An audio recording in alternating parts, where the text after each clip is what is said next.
जय हिंद दोस्तों, कैसे हैं आप सब। ट्रैवलर्स अड्डा में आप लोगों का स्वागत है। दोस्तों आज की इस वीडियो में हम बात करने वाले हैं मनाली की। दोस्तों मनाली आपको कब जाना चाहिए, कैसे जाना चाहिए, घूमने के साधन क्या होंगे, वहाँ ठहरने की क्या व्यवस्थाएं होंगी, खाने पीने के क्या साधन होंगे और अंत में जानेंगे पूरे मनाली घूमने में प्रत्येक व्यक्ति का खर्चा क्या होगा। तो वीडियो को अंत तक देखें ताकि जिससे आपको मनाली घूमने में कोई परेशानी ना हो और साथ ही आपका बजट भी कम आए। दोस्तों हिमाचल प्रदेश में शिमला हिल स्टेशन से 235 किलोमीटर की दूरी पर स्थित मनाली भारत के सबसे पॉपुलर टूरिस्ट प्लेस में से एक है, जो कुल्लू जिले में पड़ता है। मनाली जितना खूबसूरत है उतना ही शानदार इसका सफर भी है। मनाली का जिक्र होते ही दिल और दिमाग में एक ऐसी पिक्चर बन जाती है जहां बर्फ से ढके पहाड़ और तेज जलधाराओं के साथ चट्टानों से भरती हुई व्यास नदी है और मन को छू लेने वाली वादियां हैं। वाकई मनाली का नज़ारा कुछ ऐसा ही है जैसे फिल्मों और फोटो में दर्शाया जाता है, इसलिए आपको जीवन में एक बार मनाली का ट्रिप जरूर बनाना चाहिए।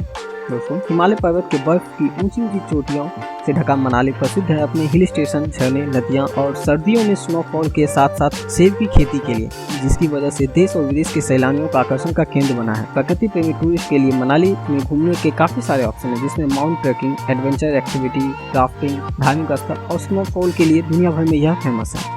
चलिए दोस्तों वीडियो स्टार्ट करते हैं और जानते हैं कि हमें मनाली कैसे जाना चाहिए। तो मनाली जाने के हमारे पास 3 बड़े ऑप्शन हैं। पहले ऑप्शन की बात करें, वाया ट्रेन। भारत में सबसे ज़्यादा लोग ट्रेन का सफ़र एंजॉय करना पसंद करते हैं, लेकिन मैं आपको बता दूं पहाड़ी इलाका होने की वजह से यहाँ रेलवे नहीं जाती है। तो इसके नज़दीकी रेलवे स्टेशन जोगिंदरनगर है, जहाँ प्रतिदिन बड़े बड़े शहरों से ट्रेन का आवागमन होता है। इसके अलावा चंडीगढ़ या दिल्ली तक ट्रेन से पहुंचकर इन शहरों से दिन भर मनाली के लिए बस उपलब्ध है, तो आप यहाँ से आसानी से आ सकते हैं। दूसरे ऑप्शन की बात करें तो वाया हवाई जहाज है। तो मनाली का कोई एयरपोर्ट नहीं है क्योंकि ये शहर पूरी तरह से पहाड़ों में बसा हुआ है, जहाँ समतल भूमि नहीं है, जिसकी वजह से एयरपोर्ट बनाना संभव नहीं होता है। इसलिए इसके नजदीकी एयरपोर्ट भंतूर एयरपोर्ट है, जो मनाली से 50 किलोमीटर की दूरी पर पड़ता है। यहाँ पर घरेलू उड़ानें होती हैं। यहाँ आने वाले हवाई जहाज अधिकतर दिल्ली या चंडीगढ़ से प्रतिदिन आते हैं। अगर आपके शहर से मनाली के लिए कोई हवाई सुविधाएं नहीं है तो आप सबसे पहले चंडीगढ़ एयरपोर्ट पहुँचना होगा, फिर वहाँ से भंटूर के लिए डायरेक्ट एयर सेवा मिल जाएगी, जो चंडीगढ़ से मनाली की दूरी 309 किलोमीटर है। और तीसरे ऑप्शन की बात करें तो वो है बाय रोड। मनाली भारत के सभी प्रमुख शहरों जैसे दिल्ली, मुंबई, चेन्नई, बेंगलोर, हैदराबाद से बस सर्विस के द्वारा जुड़ा हुआ है, जो डेली चलती है। अगर आप अपनी पर्सनल वाहन से यहाँ आना चाह रहे हैं तो पहले सुनिश्चित कर लें कि आप इतनी ऊंचे पहाड़ों और सकरी गलियाओं में गाड़ी ड्राइव कर सकते हैं, तभी आप खुद से गाड़ी चलाते हुए आए। अन्यथा मैं आपको ये बिल्कुल सलाह नहीं दूंगा कि आप अपनी वाहन से आएं। अगर आप पहाड़ी क्षेत्रों में से हैं और आपने माउंटेन में गाड़ी ड्राइव करने का अच्छा अनुभव हो, तभी खुद ड्राइविंग करते हुए मनाली पहुँचे। तो चलिए दोस्तों अब हम मनाली पहुंच चुके हैं और ये बात करते हैं यहाँ रुकने की क्या व्यवस्थाएं होंगी।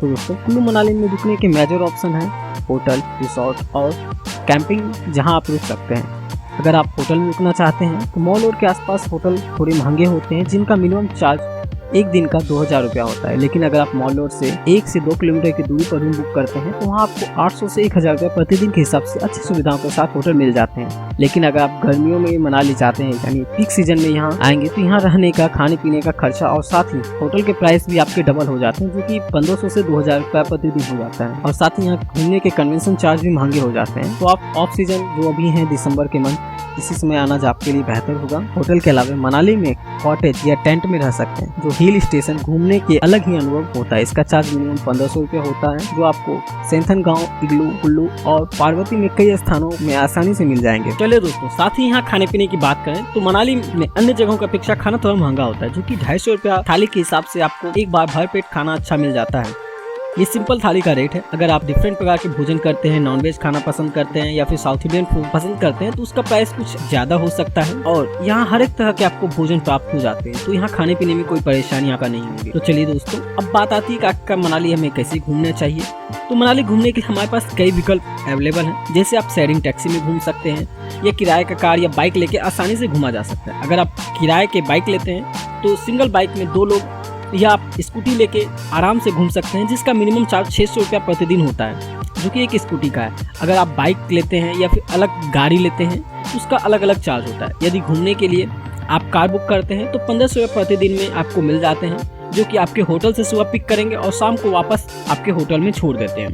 तो चलिए दोस्तों ये तो हो गए हमारे रहने की व्यवस्थाएं, खाने पीने की बातें और हमें कैसे घूमना चाहिए, इन सभी की जानकारी। तो चलिए दोस्तों अब बात करते हैं मनाली के पर्यटन स्थल के बारे में जहाँ हमें घूमने जाना चाहिए। तो सबसे पहले है रोहतांग पास।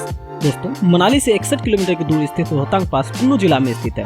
जब पूरा भारत गर्मियों से झुलस रहा होता है उस समय यहाँ 6 फीट ऊंची बर्फ देखने को मिल जाती है। यही चीज मनाली के टॉप टूरिस्ट प्लेस का अट्रैक्शन है, रोहतांग पास को अलग बनाती है। मनाली की इस जन्नतनुमा जगह जाते समय हरे भरे ऊंचे पहाड़ों की खूबसूरती के साथ रोहतांग पास की ड्राइव को भारत का सबसे ऊपर रखा जाता है। अगर आप मनाली का ट्रिप प्लान बना रहे हैं तो आपके लिस्ट में इस जन्नतनुमा जगह का सबसे फर्स्ट में रखें। यहाँ घूमने के लिए आपके पास एक दिन का पूरा समय होना चाहिए, तभी आप बर्फ में होने वाले स्पोर्ट्स का भरपूर आनंद उठा पाएंगे। उसके बाद आप जा सकते हैं दूसरी जगह, जो कि है सोलांग वैली। दोस्तों, मनाली का one of the most popular tourist place Solang valley है। इसी वजह से इस स्थान को मनाली का दिल भी कहा जाता है, जो मनाली शहर से लगभग 14 किलोमीटर की दूर स्थित है। यहाँ सर्दियों में स्नोफॉल और गर्मियों में हरे भरे नेचुरल वातावरण जो एक ही बार देखने में मनमोहित कर दे, ऐसा कुछ नज़ारा सोलांग वैली का है। सोलांग वैली में आप बहुत से एडवेंचर एक्टिविटी का लुत्फ उठा सकते हैं, जैसे paragliding, zorbing, skiing, snow sports और भी काफ़ी सारे स्पोर्ट्स एक्टिविटी यहाँ होते हैं। साथ ही अगर आप मनाली ट्रिप पे गए हैं तो आप पैराग्लाइडिंग करना बिल्कुल भी ना भूलें। इसके लिए सोलांग वैली और डोभी में पैराग्लाइडिंग करने जा सकते हैं, लेकिन डोभी के पैराग्लाइडिंग में अच्छे व्यू देखने को मिलते हैं। इसका चार्ज लगभग 2000 रुपया होता है। और दूसरे स्पोर्ट्स एक्टिविटी हैं एयर बैलून राइड। अगर आप करना चाहते हैं तो मनाली से 5 किलोमीटर की दूर पे स्थित ये राइड होती है, जिसका लुत्फ आप उठा सकते हैं। लगभग 7 मिनट की राइड होती है, जो थोड़ी देर ऊपर रहती है और फिर नीचे वापस आ जाती है। इसका चार्ज समय समय के आधार पर निर्धारित होता है। और साथ ही मनाली के मणिकर्ण रास्ते पर ब्यास नदी में राफ्टिंग का भरपूर आनंद आप ले सकते हैं और इसे बिल्कुल भी आप मिस ना करें। यहाँ पे 1 से 3 किलोमीटर की राइड होती है, जिसके अलग अलग चार्ज होते हैं। 1 किलोमीटर की राइड का मिनिमम चार्ज 1000 रुपया होता है, और अगर आप उस राइड के दौरान अपनी फोटोग्राफी करवाना चाहते हैं तो उसके लिए 1000 अलग से देना होता है। और साथ ही रिवर राफ्टिंग जाते समय अपने साथ एक अलग से ड्रेस जरूर रखें, क्योंकि पहले से पहने हुए कपड़े वो आपको बिल्कुल गीले हो जाते हैं। उसके बाद आप घूम सकते हैं थर्ड लोकेशन की तरफ, जो कि है पार्वती वैली। शहर की चहल पहल से थोड़ा दूर सुकून ढूंढ रहे हैं तो तब आपको इस नेचुरल प्लेस में अवश्य विजिट करना चाहिए।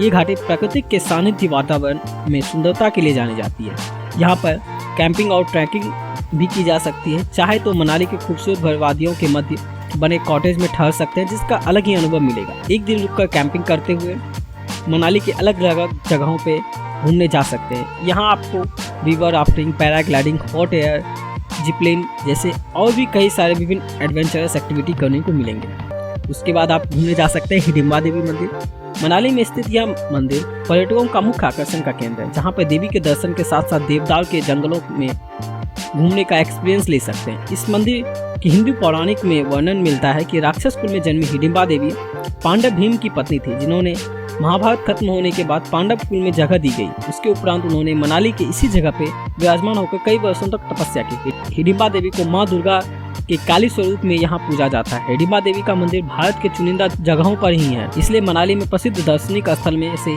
यह एक है। उसके बाद आप जा सकते हैं 5वें, जो कि आपके क्लब हाउस है। यह हिडिंबा देवी मंदिर के पास स्थित क्लब हाउस, जहाँ कुछ रुपये का टिकट लेकर प्रवेश कर सकते हैं। आपके साथ बच्चे हों या बड़े, सबके लिए यहाँ पर कुछ न कुछ एक्टिविटी होती हैं, जिसके अलग अलग चार्ज निर्धारित होते हैं। इसके अलावा यहाँ शॉपिंग का भी ऑप्शन है, और साथ ही खाने पीने की और भी बहुत सारे एक्टिविटी का आनंद यहाँ ले सकते हैं। उसके बाद 5वें लोकेशन की तरफ आप जा सकते हैं, जो कि है अटल टनल। मनाली से 3 किलोमीटर दूर स्थित यह टनल की खासियत है कि दुनिया की सबसे लंबी सुरंग है, जो कि समुद्र तल से 1000 से भी ज्यादा ऊंचाई पर बनी हुई है, जो कुल्लू और लाहू जिला को जोड़ने का काम करती है। इस सुरंग की लंबाई लगभग 9 किलोमीटर के आसपास है। यह टनल भारतीय इंजीनियरिंग का एक जीता जागता सबूत है, जो विश्व भर में भारतीय इंजीनियरिंग का डंका बजाता है। इसे क्रॉस करना ही अपने आप में एक शानदार अनुभव दिलाता है। जब आप मनाली घूमने जाएं तो इस टनल का सफर करते हुए जाएं। उसके बाद आप जा सकते हैं 7वें जगह, जो कि है जोगनी वाटरफॉल। दोस्तों, मनाली के में विशिष्ट विलेज से ट्रैकिंग करते हुए जब पर्यटक इस झरने तक पहुंचते हैं, तब उन्हें झकझोर देने वाला नजारा दिखाई देता है। ट्रैकिंग रास्ते से इस प्लेस और भी खास बनाता है, जो कि जंगल गलियारों से होकर गुजरता है। मनाली में घूमने लायक जगहों में से ये झरना पर्यटकों को काफी आकर्षित करता है। पहाड़ों से गिरती हुई पानी, जलधारा और दूर उड़ती हुई ये छोटी छोटी बूंदे आपको मंत्रमुग्ध कर देगा। उसके बाद आप घूमने जा सकते हैं 8वें लोकेशन की तरफ, जो कि है अंजनी महादेव मंदिर। दोस्तों, मनाली के सोलांग वैली में स्थित ये हिंदू धार्मिक स्थल है, जो भगवान शिव को समर्पित है, जो कुछ दूर ट्रैकिंग के रास्ते में है। ज्यादातर मनाली आने वाले टूरिस्ट इस फेमस जगह को एक्सप्लोर करना मिस कर देते हैं, लेकिन अगर आप सोलांग वैली जा रहे हैं तो वहाँ से कुछ ही दूरी पर अंजनी महादेव मंदिर है, जहाँ पर एक बार दर्शन के लिए आप जा सकते हैं। इस मंदिर को और भी खास बनाता है शिव प्रतिमा के ऊपर गिरने वाले प्रकृति का एक शानदार झरना। इसे अपने लिस्ट में जरूर शामिल करें, क्योंकि यहाँ मंदिर के साथ साथ झरने का अनुभव भी आप ले पाएंगे। उसके बाद 9वें स्थान जो आप जा सकते हैं वो है आपका सिंथन गांव। मनाली से सेथल लगभग 14 किलोमीटर के दूर स्थित है। ये वही गांव है जहां पर सबसे पहले इग्लू बनाए गए थे।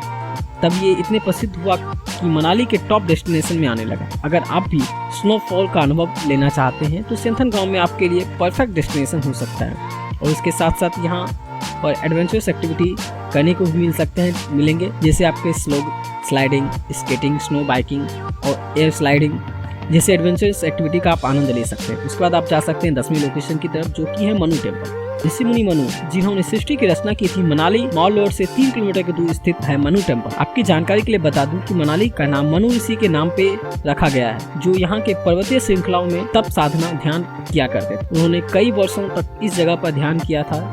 ऐसे महान तपस्वी का ये आश्रम है जिनका दर्शन हेतु पर्यटक जाते हैं। ऐसे महान सृष्टि के रचयिता का एक बार दर्शन करना बनता है, क्योंकि बड़े भाग्यशाली होते हैं वो जिन्होंने ऐसे महान ऋषियों के दर्शन करने का मौका मिलता है। उसके बाद आप जा सकते हैं 11वीं लोकेशन की तरफ, जो कि आपका बरोर परसा वाटरफॉल है। झरने के आसपास का हरा भरा वातावरण इसे और भी खास बना देता है, जो आने वाले पर्यटकों को काफी प्रभावित करता है। पहाड़ों से गिरती हुई तेज जलधारा और ठंडी ठंडी हवाएं सैलानियों को तरोताजा कर देती है। इस जगह में पहुंचने के लिए जिस गाड़ी से सफर कर रहे हैं आपको वहां तक आसानी से पहुंचा देगा। उसके बाद आप जा सकते हैं 12वीं लोकेशन की तरफ, जो कि है मणिकरण गुरुद्वारा।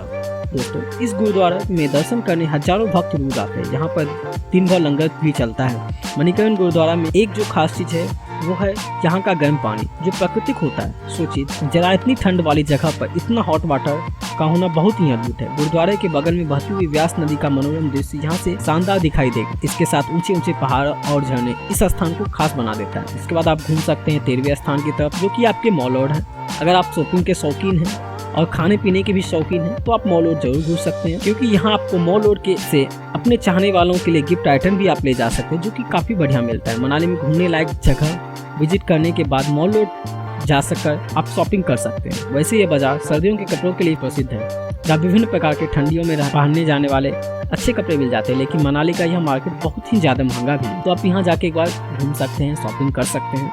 उसके बाद आप घूम सकते हैं 14वीं लोकेशन की तरफ, वो है माढ़ी। दोस्तों, यहाँ पे हर मौसम में बर्फीले पहाड़ों को देख सकते हैं, साथ में स्नो एक्टिविटी का मनोरंजन लेने यहाँ जरूर जाएं। यहाँ तक पहुँचने के लिए सड़क में गाड़ी पार्क करने के बाद आपको पैदल या घुड़सवारी या फिर याक की राइडिंग करके चढ़ाई करते हुए रास्ते से आप जा सकते हैं। मनाली घूमने की जगह में इस प्लेस को आप जरूर विजिट करें। उसके बाद जा सकते हैं आप 15वें स्थान की तरफ, जो कि आपके हैं Him Valley Fun City. Manali trip में अगर आप फैमिली के साथ हैं और बच्चे भी हैं तो आपको यहाँ जरूर जाना चाहिए, क्योंकि ये खास तौर पर बच्चों के लिए बनाया गया है। यहाँ उनके लिए एक्टिविटी होती है और उन्हें काफ़ी पसंद आएगा। उसके बाद आप घूम सकते हैं 16वें लोकेशन की तरफ, जो कि आपको वैष्णो देवी मंदिर है। दोस्तों, कुल्लू मनाली में सबसे लोकप्रिय मंदिरों में से एक वैष्णो देवी माँ का टेम्पल है, जो पहाड़ों के ऊपर बसा ये स्थान टूरिस्टों को काफी आकर्षित करता है। देवी के दर्शन के साथ यहाँ की प्राकृतिक सौंदर्यता भी दिखाई देती है। फोटोग्राफी के शौकीन लोग इस मंदिर में अवश्य जाना चाहिए, क्योंकि यहाँ से व्यू पॉइंट का काफी शानदार नजारा आपको देखने को मिलता है। उसके बाद 17वें लोकेशन की तरफ आप जा सकते हैं, जो कि आपका है मलाना गांव। दोस्तों, कुल्लू शहर से 45 किलोमीटर के दूर स्थित यह गांव भारत का एक प्राचीन विलेज है। यहाँ पर पहाड़ी संस्कृति और बिल्कुल अलग सभ्यता के लोग निवास करते हैं, जिनके बारे में कहा जाता है कि ये लोग सिकंदर सेना के वंशज हैं। यदि आपको पहाड़ी लोगों के रहन सहन को देखने की इच्छा हो तो आप ट्रैकिंग करते हुए यहाँ जा सकते हैं। चलिए दोस्तों, अब बात आती है कि मनाली हमें कब जाना चाहिए। तो मैं आपको बता दूं, मनाली में लगभग साल के 12 महीने मौसम एक जैसा रहता है। हर समय यहाँ बर्फ को देखा जा सकता है, लेकिन जनवरी फरवरी में स्नोफॉल होता है, जिसकी वजह से देश विदेशी पर्यटकों इन 2 महीनों में सबसे ज्यादा मनाली घूमने जाते हैं। गर्मियों के मौसम में जब आप भारत के अन्य जगहों में झुलसती हुई धूप होती है, यहाँ ठंडक देने वाली सर्दियों और खुशनुमा मौसम रहता है। उसे समय अपनी छुट्टियां मनाने के लिए भारी संख्या में टूरिस्ट आते हैं, और ये समय मनाली का पीक टाइम होता है। अगर आप कुल्लू मनाली में बर्फबारी देखने के लिए जा रहे हैं तो आपको नवंबर से लेकर फरवरी तक का समय बेस्ट रहेगा, क्योंकि इस समय यहाँ बर्फ गिरती है और बर्फ में होने वाले स्पोर्ट्स का आनंद आप ले सकते हैं। अगर आप जुलाई से नवंबर के बीच मनाली की यात्रा पर जा रहे हैं तो उस समय बारिश की वजह से रास्ते खराब हो जाते हैं, जिसकी वजह से बहुत परेशानियों का सामना करना पड़ सकता है। अब बात कर लेते हैं मनाली घूमने का हमारा खर्चा क्या आएगा। तो मैं आपको बता दूं, यदि आप मनाली के पर्यटन में 15 अप्रैल के बाद मनाली घूमने जा रहे हैं तो आपकी जेब थोड़ी ढीली हो सकती है, क्योंकि ये मौसम यहाँ का पीक टाइम होता है। गर्मियों में झुलसती हुई धूप से बचाने के लिए भारी संख्या में सैलानी मनाली की वादियों में सुकून पाने के लिए पहुंचते हैं। तो अगर आप 15 अप्रैल के बाद यहाँ पीक टाइम में जा रहे हैं तो आपके यहाँ पे रहने से लेके खाने पीने के खर्चे डबल हो जाते हैं, और इस समय नॉर्मल होटल के प्राइस भी डबल हो जाते हैं। खाने पीने के साथ घूमने के कन्वेंशन भी महंगे हो जाते हैं। अगर आप 2 लोगों के साथ आते हैं तब 3 दिन का मनाली ट्रिप का राउंड फिगर बात करें तो 5,000 रुपये लग जाएंगे। इसके अलावा मनाली के adventures, paragliding, river rafting, hot air adventure activity के अलग से पैसे लगेंगे। ये आपके नॉर्मल टाइम के थे। आशा करता हूँ मेरे द्वारा दी हुई जानकारी आप लोग को पसंद आई होगी। अगर यह वीडियो आपको पसंद आए तो अपने दोस्तों के साथ शेयर करें, चैनल को सब्सक्राइब करें ताकि इस तरह के वीडियोस के नोटिफिकेशन आपको प्राप्त होते रहें, ताकि आपको किसी भी प्रकार के ट्रैवल करने में कोई परेशानी न हो। धन्यवाद।